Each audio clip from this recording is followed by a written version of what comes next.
Իրավաբանեթը շարունակում է ազգային ժողովի ընտրություններ 2026 իրավական հարցերը քաղաքական օրակարգում նախագիծը, որի շրջանակում կզրուցենք Հայ ազգային կոնգրես կուսակցության վարչապետի թեկնածու Լևոն Զուրաբյանի հետ։ Բարև ձեզ, պարոն Զուրաբյան, շնորհակալ ենք մեր հրավերն ընդունելու համար։ Բարև ձեզ, շատ հաճելի է, պատրաստ եմ պատասխանել ձեզ հուզող բոլոր հարցերի։ Պարոն Զուրաբյան, ըստ ձեզ, ինչ է արդարությունը եւ որքանով է այն արտահայտված ձեր քաղաքական ուժի նախընտրական ծրագրում։ Առաջի հարցը մի քիչ փիլիսոփայական հարց է։ Ես կարծում եմ, որ արդարությունը դա առաջին հերթին իրավունքների հավասարության հարց է։ Ինձ համար դա է։ Մարդիկ պետք է ունենան հավասար իրավունքներ, պետք է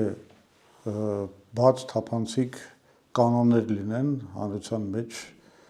հաջողության հասնելու, նպատակների բարեկեցության հասնելու հավասար կանոններ լինեն բոլորի համար։ Ոչ ոք չպետք է ունենա ինչ-որ գաղտնի առավելություններ, հնարավորություններ, որոնք չեն կարգավորվում օրենքով կամ ասենք խարսխված են ինչ-որ կապերի վրա, լինի դա բարեկամական կամ իշխանության մերձավորների եւ այլն եւ այլն։ Մեր կարծիքով ամենակարևոր բանը, որ մենք պետք է անենք, դա այն է, որ մենք պետք է կառուցենք ներառական պետություն, inclusive state, այսինքն մի պետություն, որտեղ բոլորը ստանում են իրենց բաժինը հարստության, թեկուզ իշխանական լծակների հետ առնչվելու հավասար պայմաններով եւ դա է, որ ապահովում է օրինակ ինչպես ապացուցված է Տարոն Աջեմօղլուի Why Nations Fail, այսինքն ինչու են ազգերը կործանվում կամ ձախողվում գրքում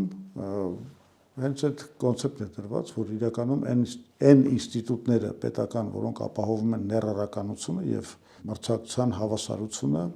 եւ արդարությունը, դրանք են հենց առաջին հերթին ծաղկում եւ ապահովում իրենց քաղաքացիների բարեկեցությունը։ Այս է մեր սկզբունքները եւ մենք մեր ծրագրում փորձել ենք այդ սկզբունքները իրագործենք, ավելի ճիշտ ցույց տանք այն տեսլականը, որով մենք պետք է շարժվենք, որ մեր պետությունը դառնա արդար, առողջ, մեր պետական համակարգը, կառավարման համակարգը, հասարակական համակարգը դառնա առողջ, մրցունակ աշխարհում եւ արդյունավետ։ Պարոն Զուրաբյան, ըստ ձեզ, այսօր Հայաստանում քաղաքացին կարող է իր իրավունքները պաշտպանել դատարանի միջոցով։ Դե գիտեք ինչ, ես դատարանի հետ անձամբ առնչվել եմ շատ քիչ եւ ինչ որ խնդիրներ տեսել եմ, բայց ես չեմ կարծում, որ այդ խնդիրները ամենակարևոր խնդիրներն են, բայց ես կողքից իհարկե ունեմ տեղեկատվություն, թե ինչ է կատարվում։ Ցավոք սրտի, եթե 19 թվականից սկսած այդ այսպես կոչված Թավշյա հեղափոխությունից հետո որոշակի հավատ կար եւ ներշնչում էր դատական համակարգը, որովհետեւ բոլորի մոտ այդ տպավորությունը կար, որ այլևս են նախկին անարդար համակարգը վերջացած է եւ մարդիկ դիմում էին դատական ատյաններով ինչ որ հարցեր լուծելու եւ այն ժամանակ անգամ կարելի էր ասել, որ շատ էր այդ դիմումները։ Հիմա մարդիկ նորից ոնց որ սկսել են խուսափել դատական համակարգից, դատական կարգով հարցերը լուծելուց մի քանի պատճառներով։ Մեկը այն է, որ դատարանը ակնհայտորեն արդեն հատկապես այն դեպքերում, երբ որ դա վերաբերում է քաղաքական մրցակցության խնդիրներին, ակնհայտորեն կատարում է երկրի ղեկավարի Նիկոլ Փաշինյանի հրամանները։ Դա հիմա համատարած է, գիտեք, ամենավառ, ասենք, ապացույցը, երբ որ մենք տեսնում ենք, որ չնայած այն փաստի, որ սահմանությունը հստակ ասում է, որ պետությունը միջամտելու իրավունք չունի հայ առաքելական Սուրբ եկեղեցու եւ ընդհանրապես կրոնական կազմակերպությունների գործերին, դատարանը վճիռ է ընդունում, ըստ որի, ասենք, վեհապարի նշանակումը չեղյալ է համարվում, ինչ որ, ասենք, եպիսկոպոսի կամ թեմի առաջնորդի նշանակման մասին հրամանը չեղյալ է համարվում, մի բան, որ ուղղակի չի կարող լինել, որովհետև դա հակասում է երկրի սահմանությանը եւ օրենքներին։ Բայց դատական համակարգով, որը կարող է հետևանք լինել միայն, ասենք, Նիկոլ Փաշինյանի կողմից այդ արձակված այդ հակաեկեղեցական արշավի, դատարանը այդպիսի որոշում է ընդունում։ Երկրորդ խնդրեմը այն է, որ ինչպես գիտեք, բավականին բարձրացրեցին դատական ծախսերը, այսինքն իրավաբաններին տրվող ինչ որ արդեն պարտադիր վճարներ կան եւ անգամ պարզվում է, որ այլևս որևէ իրավաբան չի կարող ձրի մատուցել իր ծառայությունները, դա աննորմալ բան է, որովհետեւ կան դեպքեր, երբ որ որևէ փաստաբան ցանկանում է ելնելով իր սկզբունքներից առանց որևէ փոխհատուցման իր համար կարևոր case դարձրած, կարևոր մի դատ դարձած գործը վերցնել եւ տանել առաջ։ Հիմա պարզվում է դա չի կարող անել, որովհետեւ պարտադիր վճարներ կան։ Երրորդ հանգամանքն էլ այն է, որ դատական ատյանները այնուամենայնիվ շատ ծանրաբեռնված են եւ մենք դրա համար նախատեսում ենք մի ռեֆորմ, որով դատական համակարգը պետք է բաժանել երկու ոնց որ աստիճանի, այսինքն այն դատական գործերը, որոնք քրեական չեն ու պահանջում են 3 միլիոնից ցածր հարց է քննարկվում, դա մի դատական համակարգ լինի եւ արդեն դատական ատյաններ, որոնք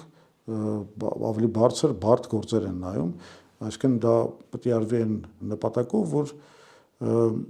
այս բանից ռուտինայից դատական համակարգը ազատվի եւ շատ կարողանա ոնց որ մշակի բոլոր հայտերը, որոնք գալիս են հայտերը եւ այլն, որոնք գալիս են դատարան։ Մենք սրա լուծումը տեսնում ենք, ասում եմ, ոչ միայն այս ռեֆորմի մեջ, որի մասին ես խոսեցի, այլ նաեւ նրա մեջ, որ դատական համակարգը, քննչական ապարատը, դատախազությունը մեր կարծիքով պետք է հանվի գործադիր իշխանության այն կոշտ միջամտությունից եւ ազդեցությունից, որում այսօր գտնվում է։ Այն գործող բանը սահմանադրությունը, որը ըստ էության ազնիշխանության ոնց որ ինստիտուցիոնալիզացված սահմանադրություն է, մասնավորապես հաշվի առնելով այն հանգամանքը, որ կա այդ երաշխավորված մեծամասնության սկզբունքը, որը ըստ էության բերել է նրան, որ Հայաստանում այսօր ոչ մի անկախ պետական մարմին չի մնացել։ Բոլորը ձևավորվում են քաղաքացիական պայմանագրի կողմից, որը ունի սահմանադրական մեծամասնություն պարլամենտում, ինչը նշանակում է, որ բոլոր մարմինների գլխում կանգնած է Նիկոլ Փաշինյանը, ինչը ըստ էության խախտում է իշխանությունների տարանջատման սկզբունքի եւ այսօր Նիկոլ Փաշինյանը դարձել է եւ գործադիր իշխանության գլուխ, եւ ազգային ժողովի, այսինքն օրենսդիր իշխանության գլուխ, եւ դատական իշխանության գլուխ ըստ էության։ Սա անընդունելի բան է, մենք դրա համար նախատեսում ենք սահմանադրական ռեֆորմ, որը պետք է լուծի երկու հարց։ Նախ վերականգնի նախագահական խորհրդարանական համակարգը, որը մենք ազգային կոնսենսուսով ընդունել էինք մեր անկախության ակունքներում, դա ավելի ինստիտուցիոնալ կդարձնի իշխանության բաժանումը եւ հակակշռների եւ զսպումների մեխանիզմների ստեղծումը, որտեղ նախագահը կունենա անորոշ ժողովրդի կողմից ընտրվող նախագահը կունենա իր լիազորությունների շրջանակը եւ կլինի իշխանության բավականին ազդեցիկ կենտրոն, վարչապետը եւ կառավարությունը դա մեկ այլ կենտրոն կլինի, որը ինչ որ չափով նախագահ ու վարչապետը կառավարության հետ հանդերձ իր փոխադարձ կհակակշռեն։ Բացի դրանից մենք կարծում ենք, որ պետք է ստեղծել մի անկախ մարմին, որը չի ստեղծվի գործադիր իշխանության կողմից կամ կստեղծվի գործադիր իշխանության մասնակի մասնակցությամբ, որը հենց պետք է ձևավորի դատական իշխանությունը, քննչական իշխանությունը, քննչական ապարատը եւ այնպիսի կարևոր պետական մարմիններ, որոնք իսկապես պետք է լինեն անկախ։ Օրինակի համար հանրային հեռուստառադիոն կամ ասենք կենտրոնական ընտրական հանձնաժողովը, այդ ամեն ինչը պետք է դուրս հանվի գործադիր իշխանության անմիջական ազդեցության կենտրոնից։ Դա կարելի է անել տարբեր մեխանիզմերով, մեխանիզմներից մեկը կարող է լինի, որ այդ անկախ մարմինը առանձին ընտրվում է քաղաքացիների կողմից, մյուսը կարող է լինի, որ իշխանության եւ ընդդիմության փոխադարձ վետոյի այդ գործիքներով է ձևավորվում այդ մարմինը, այսինքն այնտեղ կարող կանցնեն այնպիսի մարդիկ, որ այնքան մեծ անաչառության ռեպուտացիա ունեն, որ փոխընդունել են եւ իշխանության եւ ընդդիմության կողմից։ Էսա այն ռեֆորմը, որ մենք նախատեսում ենք, որը կապահովի զսպումների եւ հակակշռների մեխանիզմը եւ ինստիտուցիոնալ առումով կկազմալուծի այս հակասահմանադրական անձնիշխանության համակարգը, որ այսօր ձևավորվել է Նիկոլ Փաշինյանի գլխավորությամբ։ Իսկ ունենք պրոֆեսիոնալ եւ բարեվարք դատավորներս ցես։ Հիմա դուք ուզում եք, որ ես այստեղ նստած զբաղվեմ ամբողջ դատական համակարգի այդ վետինգով, դա ես իմ վրա չեմ վերցրի նման բան, ես վստահ եմ, որ կան մարդիկ, որոնք ունեն սկզբունքներ, կան մարդիկ, որոնց հավատարմությունը սկզբունքներին շատ ավելի պակաս է, բայց խնդիրը հետևյալն է, գիտեք ինչ, երբեք չի կարելի ապավինել մարդկանց սկզբունքայնության վրա։ Համակարգը չպետք է գայթակղություններ առաջարկի, համակարգը պետք է այնպեսին լինի, որ ավելի շահավետ լինի դատավորի համար լինել սկզբունքային եւ անաչառ, քան հակառակը։ Այդ համակարգի ստեղծման մասին մենք խոսում ենք։ Մարդիկ ցավոք սրտի ենթարկվում են այն խաղի կանոններին, որ ստեղծում է համակարգը եւ շատ դեպքերում ամենասկզբունքային մարդը ի վերջո կարող է համակարգի ճնշման ներքո գնագայթակղությունների եւ հակառակը մարդիկ, որոնք ասենք sense ասեմ, այդքան շատ ներքին արգելքներ չունեն, բայց քանի որ գործում են մի համակարգում, որը չի ներում ապօրինություն, չի ներում արդարություն, ստիպված բարձրացնում են իրենց ստանդարտները եւ արդարության եւ անաչառության։ Այնպես որ պրոբլեմը համակարգային է եւ ոչ թե խնդիրը նրա մեջ է, որ գտնենք անաչառ դատավորների եւ պատժենք անարդար դատավորների, թեև դա էլ պետք է արվի եւ քրեական օրենսգրքում էլ նախատեսված է հոդված, ասենք ակնհայտ անարդար վճիռների համար եւ դա համակարգային բան է, լուծում է ու բոլոր լուծումները պետք է լինեն համակարգային։ Արդյոք համարում եք, որ Հայաստանում գոյություն ունի կոռուպցիա։ Միանշանակ, ես կարող եմ բազմաթիվ օրինակներ բերել, որոնք տանում են դեպի բուրգի գլուխը կոնկրետ Նիկոլ Փաշինյանի գլխավորությամբ։ Մասնավորապես արդեն բացահայտվել են այդ սխեմաները, ըստ որոնց երկրի բիզնեսմենները ստանում են հարկային եւ մաքսային արտոնություններ կառավարությունից, որի դիմաց վճարումներ են կատարում Աննա Հակոբյանի գլխավորած Իմ Քայլ հիմնադրամին եւ քաղաքացիական պայմանագիրը եւ Նիկոլ Փաշինյանի կողմից գլխավորած քաղաքացիական պայմանագրի հաշվին։ Դրանք բացահայտված, արդեն մամուլում հրապարակված սխեմաներ են։ Ասենք կոռուպցիան կարելի է ասել բարձրացել է նոր ինստիտուցիոնալ մակարդակի փոխանցումներով, բանկային եւ այլն եւ այլն։ Մյուս օրինակը կոռուպցիայի ու ընդ որում համակարգային կոռուպցիայի այնա ինչ որ ստեղծվել է խաղամոլության եւ նարկոբիզնեսի շուրջ, օրինակի համար խաղամոլությունը մենք գիտենք, որ արդեն ստանում է ուղղակի խրախուսում այս իշխանությունների կողմից եւ դա ինչի հետ է կապված, որովհետեւ առցանց կազինոների տերերը այսօր ստեղծել են մի կոռուպցիոն մեխանիզմ, որով Նիկոլ Փաշինյանի անմիջական շրջապատը Ալեն Սիմոնյանից սկսած շատ այլ ԿՊԱ-ականներով, ասում են տանում են օրինակի հունական հանգստավայրերում ման են գալիս, չգիտեմ, նրանց բոլոր հաշիվները փակվում են եւ այլն, իսկ նրանք փոխհատուցում են դրանով, որ ապահովում են այնպիսի օրենսդրություն, որը երաշխավորում է գերշահույթներ on-line խաղատների համար։ Էլի բացահայտված բոլորին հայտնի մի հատ մեխանիզմ է, այդ համակարգում փորձեց Հայկ Սարգսյանը, հայտնի շիշ-բռնողը, ինչ որ բան անել, անգամ բերեց այդ քննարկումները ազգային ժողովի, հանձնաժողովի մակարդակի, բայց արդյունքը եղավ այն, որ ԿՊԱ-ական այդ կոռուպցիոն թիմը եւ բուրգը ուղղակի նրան դուրս շպրտեց քաղաքացիական պայմանագրից։ Չգիտեմ ավելի խիստ պատժելու են թե չէ, բայց ակնհայտ է, որ եւ Նիկոլ Փաշինյանը եւ Ալեն Սիմոնյանը եւ ամբողջ քաղաքացիական պայմանագիրը ուղղակի կոռուպցիոն հենց մոտիվներով պաշտպանում են, խրախուսում են խաղային բիզնեսի շահերը։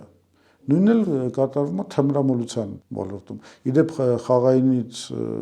դեռ խոսեմ, 2018 թվականին խաղային բիզնեսի ամբողջ շրջանառությունը տարեկան եղել է 333 միլիարդ դրամ։ Գիտեք հիմա ինչքան է։ 7 տրիլիոն դրամ, 21 միլիարդ դոլար։ Այսինքն այս խաղային բիզնեսը թռիչքաձև մի հատ աճ է արել, բայց մենք պետք է հասկանանք, որ դա ահավոր հետևանքներ ունի մեր հասարակության վրա, որովհետև հազարավոր մարդիկ մտնում են այս բանի խաղամոլության այս ճիրանների մեջ, որտեղ իրենք են սրանք անում, իրենց ընտանիքներն են սրանք անում, չգիտեմ, ճակատագրեր են կործանվում եւ դա ազդում է մեր ամբողջ հասարակության վրա, ազդում է ոչ միայն կոնկրետ ընտանիքների եւ կոնկրետ մարդկանց անհատական ճակատագրերի վրա, բայց ընդհանրապես թուլացում է մեր երկրի հոգեվոր, չգիտեմ, տնտեսական եւ ռազմական պոտենցիալը։ Այդ մասշտաբների է հասել, ու այս ամեն ինչը խրախուսվում է իշխանությունների կողմից, արդեն ներկայացրեցի ինչ սխեմաներով։ Նույն բանը երևում է նարկոբիզնեսի հարցում, որովհետեւ թմրադեղերի շրջանառությունը թռիչքաձև աճ է, նույնքան թռիչքաձև աճ է ունեցել եւ ակնհայտ է, որ պետական մարմինները, ոստիկանությունը, դատախազությունը ուղղակի շատ մեծ հանդուրժողականություն են ցուցադրում այդ նարկոտրաֆինգի դեմ պայքարի գործում։ Այսինքն սա էլ է կոռուպցիա, ընդ որում շատ կուրբուրգ կա եւ երևում է, որ իշխանությունը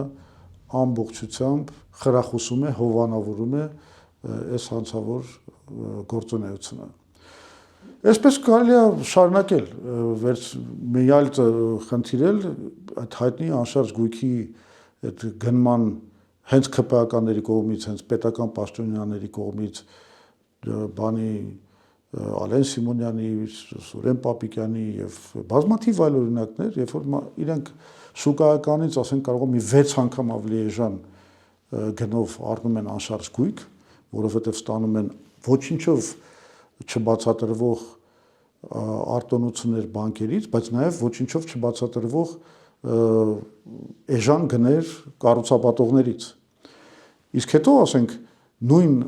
ապրանքը, ինչը օրինակ Ալեն Սիմոնյանի դեպքն է, հայտնի, երբ որ ինքը վաճառել է շատ մի, չգիտեմ, կարծեմ 12 անգամ ավելի թանկ այդ իր գնաց բնակարանը վաճառել է, շուկայականից, ասենք, ավելի բարձր, շուկայականից շատ ավելի ցածր առնում է, շուկայականից շատ ավելի բարձր վաճառում է,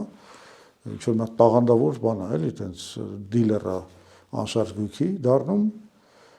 իրականությունը հետևելն է, գործում է նորից կոռուպցիոն բուրգ, որում ներգրաված են այսօրվա ԿՊԱ-ական իշխանությունները, կառուցապատողները եւ բանկերը։ Ինչպես է գնահատում հակակոռուպցիոն մարմինների անկախությունը, վստահելիությունը եւ գործունեության արդյունավետությունը։ Դե դա ծիծաղելի է, այս իմ կողմից նկարագրված այս իրավիճակում խոսել հակակոռուպցիոն մարմինների արդյունավետության մասին։ Ես տեսնում եմ, որ այդ հակակոռուպցիոն մարմինները բացարձակապես քաղաքական սկզբունքով են գործում, պատժում են նրանց, ով խանգարում է Նիկոլ Փաշինյանի քաղաքական իշխանությանը եւ անում են հակառակը այն դեպքում, երբ որ խոսքը վերաբերում է Փաշինյանին հավատարիմ շրջապատին։ Բացարձակ ոչ մի վստահություն չկա դրա նկատմամբ։ Իսկ ամենածիծաղելին այն ինչ որ կատարվում է այս հիմա ընտրության օրերին, երբ որ ասենք հենց ընտրական process-ի ժամանակ մեկ էլ ամենախոշոր ընդդիմադիր ուժերի դեմ կամ նրանց ներկայացուցիչների դեմ ինչ-որ աղմկալի քրեական գործեր են հարուցում, պես նազով մտնում են, չգիտեմ, ձերբակալում են կամ ինչ-որ բաներ են փնտրում եւ այլն եւ այլն։ Ակնհայտ երևում է, որ այդտեղ արդարադատության հոտ չի գալիս։ Դե գալիս է քաղաքական պայքարի պետական ապարատը, քննչական մարմինները, իրավական մարմինները, իրավապահ մարմինները սեփական իշխանությունը ամրապնդելու նպատակով օգտագործելու համար։ Էսա, ուրիշ բան չկա։ Որոնք են ձեր քաղաքական ուժի կոնկրետ քայլերը կոռուպցիան կանխարգելելու եւ հակակոռուպցիոն համակարգն ավելի արդյունավետ դարձնելու համար։ Դե այն հակակշիռների ու զսպումների ստեղծման մեխանիզմների ստեղծման մասին ես արդեն խոսացի, ինչ որ վերաբերում է սահմանադրական մարմիններին, կիսանախագահական համակարգի ձևավորմանը, դատական իշխանության եւ քննչական ապարատի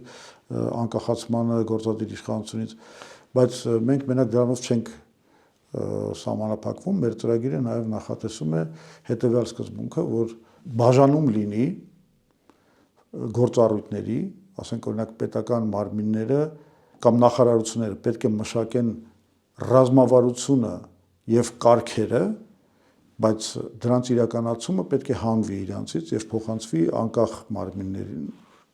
կամ կիսաանկախ մարմիններին, այսինքն ավելի շատ այդպես ոնց որ արտապատվիրակված լինի ինչ մասնավոր կամպանիաներին, ընդ որում ինչքան հնարավոր է մենք պետք է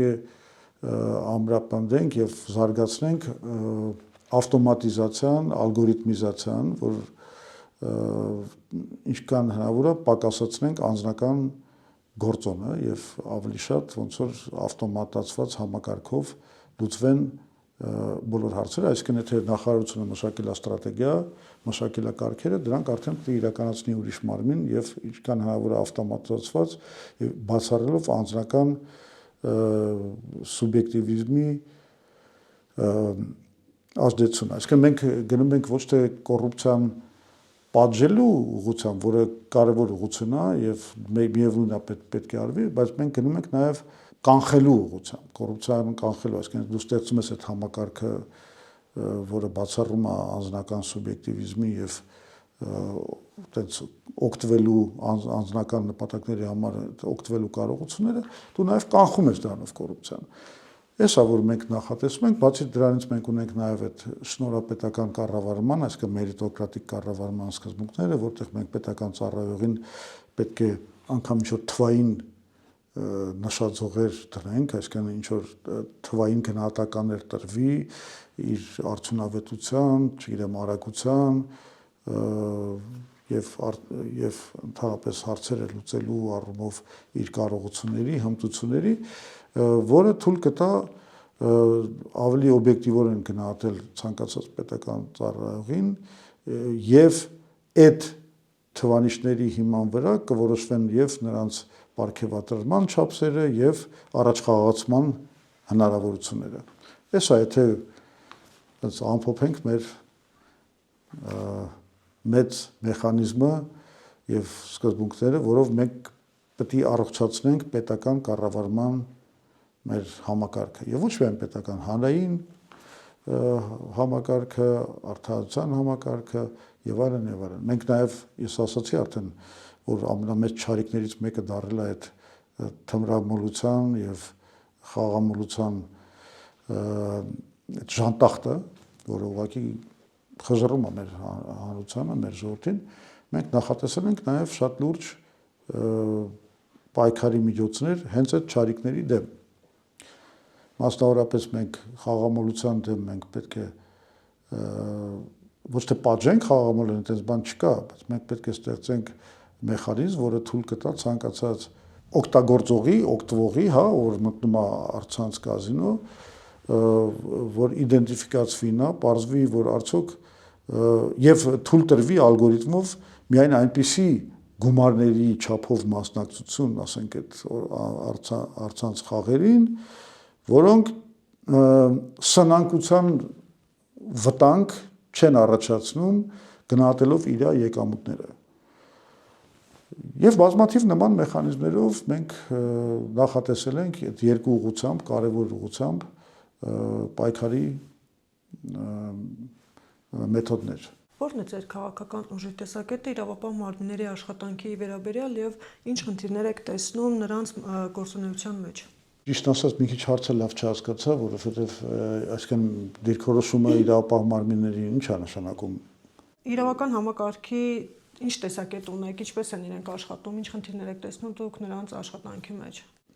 Դե ինձ թվում է ես արդեն նկարագրեցի դրանք։ Այս պահին ավելին ասելու բան չունեմ։ Մենք խոսեցինք եւ դատական իշխանության մասին, եւ քննիչների մասին, եւ այն համակարգների մասին, որ մենք ցանկանում ենք ստեղծել, որպեսզի այդ մարմինների, այդ պետական այդ մարմինների աշխատանքը դառնա ավելի արդար, ավելի համապատասխանի մեր ժողովրդի ցանկություններին։ Ես կարծում եմ բավականին սպառիչ ես դրան պատասխանեցի։ Իսկ որքանով են այդ մարմինները այսօր ապահովում քաղաքացիների իրավունքների պաշտպանությունը։ Դե այդ գնահատականներն էլ տվեցի արդեն բավականաչափ։ Մենք չենք համարում, որ դա արդյունավետ աշխատում է։ Եթե արդյունավետ աշխատեր, այն խնդիրները, որոնց մասին ես խոսեցի, իրանք չէին լինի։ Ուրեմն նշանակում է, որ ես հենց տալիս եմ շատ դաժան գնահատական, չեն աշխատում մեր իրավապահ մարմինները այնպես, ինչպես պետք է։ Արդարությունը չի ապահովում։ Միակ բանը, որ ապահովում է, իշխող ռեժիմի կայունությունը եւ շարունակական համակարգային կոռուպցիայով զբաղվելու հնարավորությունը։ Դա պետք է բան լինի, կազմաքանդվի, արմատախիլ պետք է արվի։ Պարոն Զոհրաբյան, ինչպես է գնահատում մարդու իրավունքների պաշտպանության ներկայիս մակարդակը Հայաստանում։ Ես համարում եմ, որ իշխանությունը գնալով դառնում է ավելի ավտորիտար, մարդկանց ազատությունները եւ դեմոկրատական եւ քաղաքացիական ազատությունները, մարդու իրավունքները տարրական ուղղակի ոտնահարվում են։ Մենք ունենք քաղբանտարկյալներ, անընդհատ Բագրատ Սրբազանի օրինակը, Վազգեն Սաղաթելյանի եւ Նարեկ Սամսոնյանի օրինակը, Միքայել Աջապահյանի օրինակը, հիմա էլ արդեն Արթուր Օսիպյանի օրինակը, երբ որ գալիս է տեխնացուն քաղաքացիական պայմանագրի Նիկոլ Փաշինյանը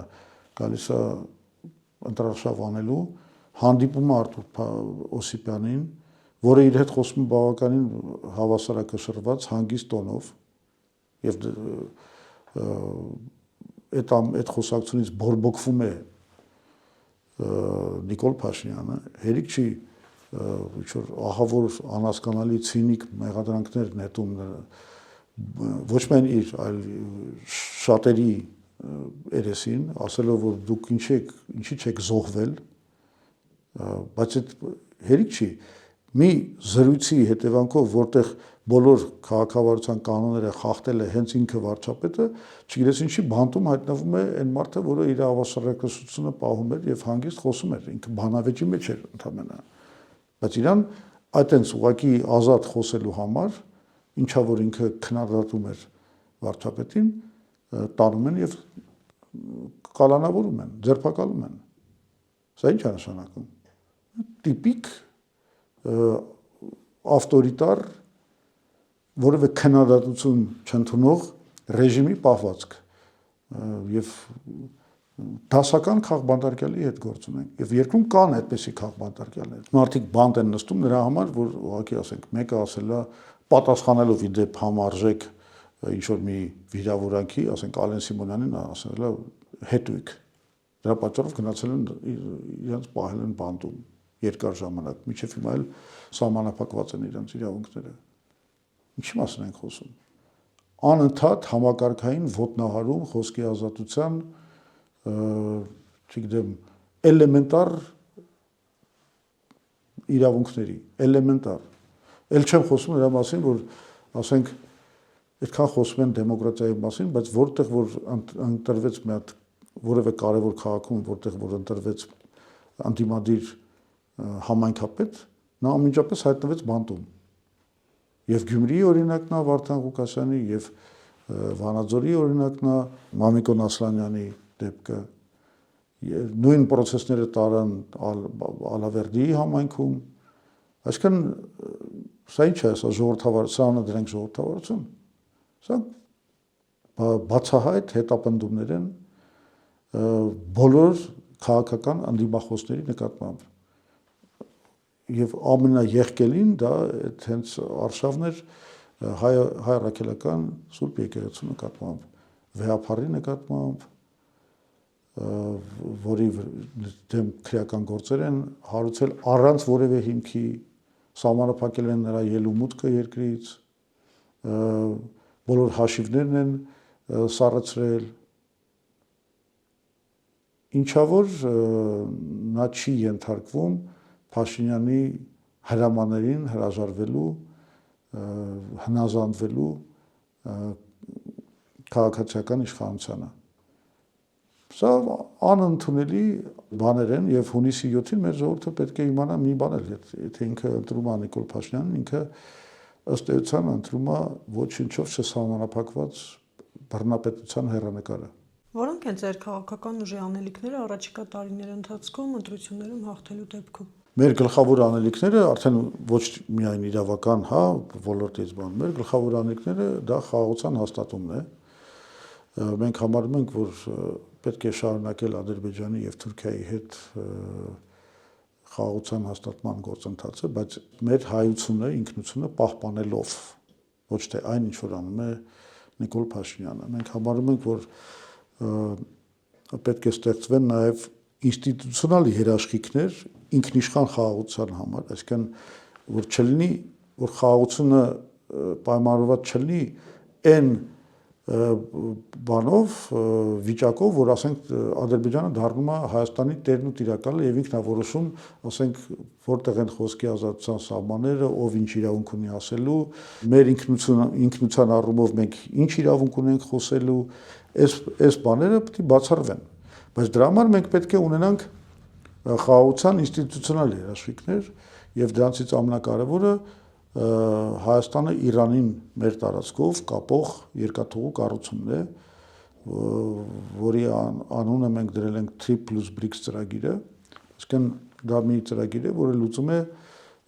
խաղաղության ինքնիշխան խաղաղության հաստատման հարցը, որովհետեւ կառուցելով այդ երկաթուղին մենք ստանում ենք ստրատեգիական կոմունիկացիա դեպի Հնդկական օվկիանոս, որը ազատ է Ադրբեջանի կամ Թուրքիայի վերահսկողությունից։ Եվ դա արդեն թույլ է տալիս մեզ նաև խուսափել ճնշման գործիքներից, որ Ադրբեջանը, Թուրքիան կարող են մեր վրա գործածել կառավարելու համար մեր ներքին կյանքը։ Սա մեկ, երկրորդը նոր ատոմակայանի կառուցումն է, որտեղ էներգետիկ ճգնաժամը մեր վրա գալիս է, հին ատոմակայանը սպառված է իր ռեսուրսով, մյուսը դա ջրային ռեսուրսների կառավարումն է, մենք ստեղծելու ենք ջրային ռեսուրսի կառավարման նախարարություն, որը ստրատեգիա մշակելու, թե ինչպես պետք է ամբարենք ամբողջ ջուրը, որ ունենք Հայաստանում եւ տանք մեր գյուղացուն, իսկ ավելցուկը վաճառենք մեր հարևանների վրա, այսօր 70%-ը կորում է մեր ջրի։ Իսկ մենք պետք է այնպես անենք, որ դա ստրատեգիական ռեսուրս է, մենք ամբողջ այդ ռեսուրսին պետք է տիրապետենք։ Մենք այդպիսի համակարգ ջրամբարների, ջրանցքների եւ պոմպականների պետք է ստեղծենք, որ այդ ամբողջ ջուրը հավաքենք եւ կառավարենք, բաշխենք հստակ մեխանիզմներով։ Մենք ունենք տեխնոլոգիական հեղափոխության նախագիծը, որտեղ մենք համարում ենք, որ Հայաստանը այդ բոլոր խնդիրները լուծելուց հետո, ասենք խաղաղության, էներգետիկ անվտանգության, ջրային անվտանգության խնդիրները լուծելուց հետո, այնուամենայնիվ չի մտնի աշխարհի բարեկեցիկ երկրների շարքը, եթե նա չլինի առաջատար այնպիսի տեխնոլոգիաներում, որում մենակ մենք ենք ոնց որ առաջնային դիրքեր գրավում։ Որևէ ազգ պատմության մեջ հարստացել է մենակ շնորհիվ ինչ որ տեխնոլոգիաների տիրապետման, որտեղ առաջատարը եղել է այդ ազգը։ Դա ապացուցված փաստ է, եւ մենք պետք է որոշակի խորշային տեխնոլոգիաներում ունենանք մեր առավելությունը բոլորի նկատմամբ։ Սա է միակ ձևը առաջ գնալու եւ դրա համար մենք նախատեսում ենք առաջնային տեխնոլոգիաների ուղղությամբ գիտահետազոտական աշխատանքների պետական ֆինանսավորում, բազմաթիվ այլ մեխանիզմներ, մտավոր սեփականության պաշտպանության ինստիտուտները ամրապնդելու խնդիրներ դիլուծենք, բայց գլխավոր նպատակը դա է, որ Հայաստանը դառնա առաջատար իր հատվածում, իր խորշային հատվածում դառնա առաջատար տեխնոլոգիաների տերը եւ շարժիչը, ինչը թույլ կտա մեզ ունենալ բավականին լավ տեղ այս միջազգային տնտեսության աշխատանքի բաժանման բնագավառում։ Մենք նախատեսել ենք գյուղատնտեսության ռեֆորմ, որը թույլ է տալու այսպես կոչված պետական օպերատորների միջոցով ապահովել երաշխավորված եկամտաբերություն մեր գյուղացիների համար։ Դա շատ պարզ մեխանիզմ է լինելու, այդ պետական օպերատորները մեծածախ գներով առնելու են պարտանյութ, սերմացու, չգիտեմ, թունաքիմիկատներ, վառելիք, մատուցելու են դրանք այդ ասում եմ մեծածախ գներով գյուղացուն, իսկ հետո զբաղվելու են իրենց արտադրանքի իրացմամբ։ Եվ գյուղացու աշխատանքը լինելու է երաշխավորված եկամտաբերությամբ, այսինքն սուբսիդիայի մեխանիզմները կներդրվեն պետական օպերատորների միջոցով։ Ավելի մանրամասն կարող եք ծանոթանալ մեր ծրագրային դրույթում ANC.am, որտեղ այս ամեն ինչը ներկայացված է։ Կարծում եմ, որ հիմնականը ասացի, էլի կան բիզնես միջավայրի, նպաստավոր բիզնես միջավայրի ստեղծում, մոնոպոլիաների սահմանափակում, ինչը որ վերաբերվում է լայն սպառման ապրանքների շուկաներին, չպետք է թողենք այնտեղ մոնոպոլիստների, այսօր օրինակ կոռուպցիոն սխեմաներից մեկը դա է։ Մենք միշտ ասում ենք Սամվել Ալեքսանդրյանը ունի մոնոպոլիա աշխարհի ներմուծման, հիմա ոչ միայն շաքարի ներմուծման, այլ նաև հումքի ներմուծման հարցում նրան տրվում է կառավարության կողմից արտոնություններ։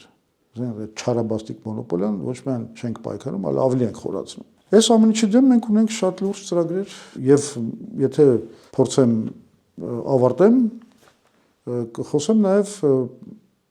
մի կարևոր ուղղության մասին, մենք անունը դրել ենք երիտասարդական հեռանկար, այսինքն հեռանկար երիտասարդության համար։ Այսինքն մենք ապահովելու ենք երիտասարդության հեռանկարը ինչ առումով, մենք պետական աջակցություն ենք ցույց տալու երիտասարդական ստարտափների համար, մենք ստեղծում ենք ուսանողական բանկ, որը ֆինանսավորելու է ուսուցումը մեր երիտասարդության համար, մենք ծրագրում ենք հանրային գոտիների կառուցումը, որտեղ կահավորված տարածքներ կլինեն, որտեղ մեր երիտասարդությունը կարողանա զբաղվել մշակութային, սպորտային գործունեությամբ եւ հետ մնա թմրամոլությունից եւ խաղամոլությունից։ Բազմաթիվ այսպիսի ծրագրեր։ Շնորհակալություն զրույցի համար։ Խնդրեմ։ Մեր հյուրն էր Հայ ազգային կոնգրես կուսակցության վարչապետի թեկնածու Լևոն Զուհրաբյանը։